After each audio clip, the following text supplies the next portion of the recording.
Welcome to Goat Island. I am your host, the Big Ka Huzzi, and this is your weekly culture talk. And once again, what's more cultural than food? For your last culture talk episode in May, the flavor of the week is none other than Safa Bra. And no, it's not the same as barbecue. Now, you can braai anything, sausage, chops, ribs, fish, garlic bread, chicken even. But the goat braai dish for us here on the island is a moist, big tomahawk steak, righteous portions. Steaks on fire sometimes are trouble, but there's no comparison between a pan-cooked steak and that open fire taste on it. And the tomahawk cut is large enough that you can easily get that crunchy crust on the outside without worrying about killing the cow again. And the reason we say that braai is not the same as barbecue, it's very simple. Barbecues use gas or charcoal for fire, but braai, well, braai is done the right way, with flames straight from the wood. And also, we don't grill hot dogs. The fuck, man? With that being said, it's time for this week's Down Bad Diet segment. And the food that just doesn't move is beetroot. And I'm sorry, yes, I know this is very popular in the culture, but no. It just tastes like nothing. But if nothing was a flavor, then it expired in this. Does that make sense? 4 out of 10 from us here on the island. If you're eating, then you gotta wash it down with something, right? That's why here is your drink culture. And this week's drink culture is South Korea's liquid love language, soju. Soju isn't just a drink. It's a social contract, a respect ritual, a dangerous way to say yes to round 7 when you're still recovering from round 2. And there's many reasons why it slaps. It's cheap. It's smooth enough to forget how many you've had. And it's served with etiquette that turns drinking into an Olympic team sport. And the goat soju, you ask, is that classic green bottle we've all fake smiled through. Chum sword, the Drake of soju bottles, mainstream, everywhere, and still undefeated. Sure, flavored soju is cute, but Chami Soul is grown-up chaos. The kind you take seriously while pretending you don't. Will I be drinking a bottle of Chami Soul this week? Probably not, eh?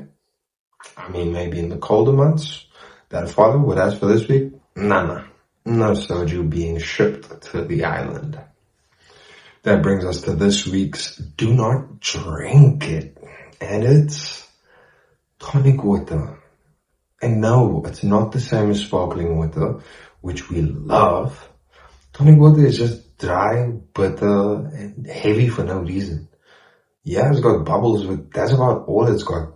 Genuinely hate the taste of that shit. 2 out of 10 from us here on the island. Now let's get to our weekly FTC segment for the culture.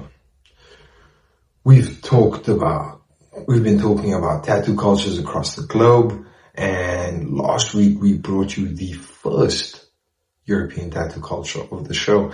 And since it's almost summer in Europe, we thought let's stick to this continent and bring you another European tat culture. So the tat culture of the week is Celtic tattoos, also known as knots, warriors, and ink that whispers my ancestors would have bodied yours. You've seen it. Spirals, endless knots, animal shapes made of rope. That's the Celtic vibe. Celtic tattoo culture is what happens when mythology, mysticism, and don't mess with me energy all get inked in black work. Originating from ancient tribes across Ireland, Scotland, and Wales, these tattoos weren't just aesthetics. They were armor for the soul.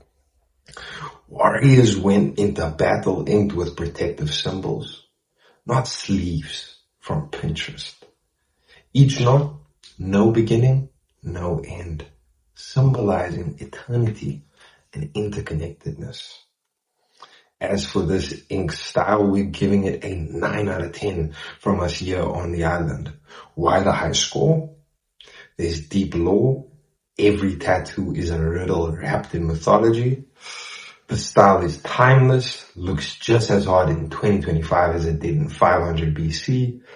And black work, never goes out of fashion. Points deducted? None. We have scored this style highly, but it doesn't mean it can't be cringe. For example, if you get it without knowing the meaning, you might end up branded with a fertility symbol instead of warrior vibes. Gives let's fucking go a whole new meaning. Yikes. Since we've covered what makes the culture and what's for the culture, we have to look at what isn't for the culture. And that means another we don't do that over here segment.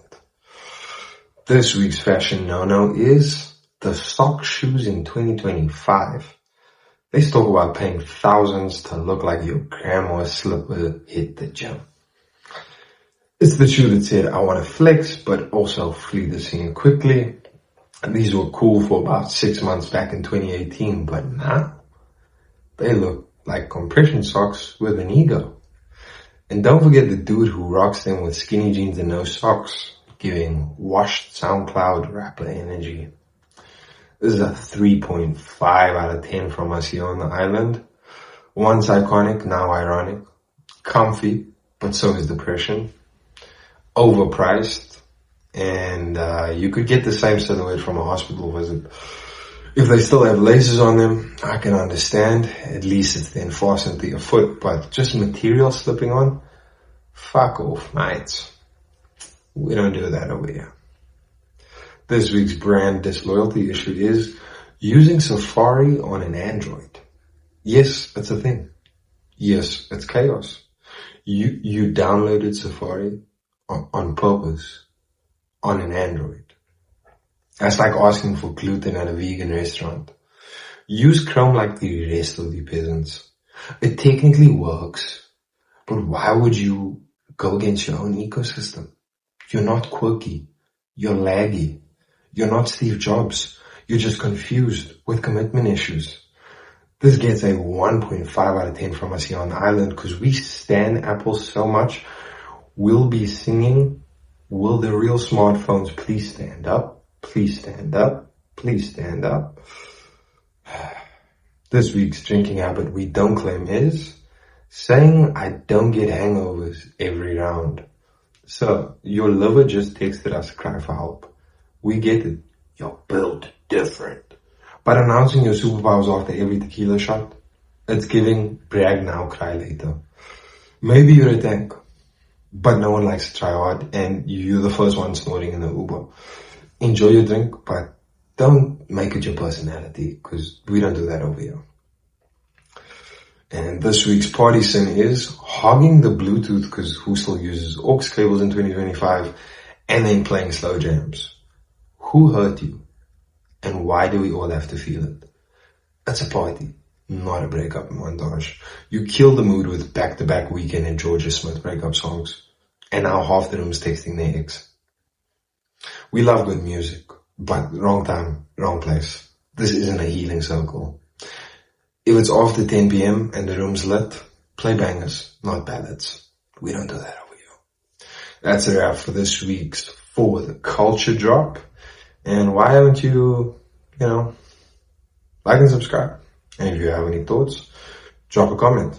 And from Goat Island, this is the Big Ka Huzzi. We'll check you again.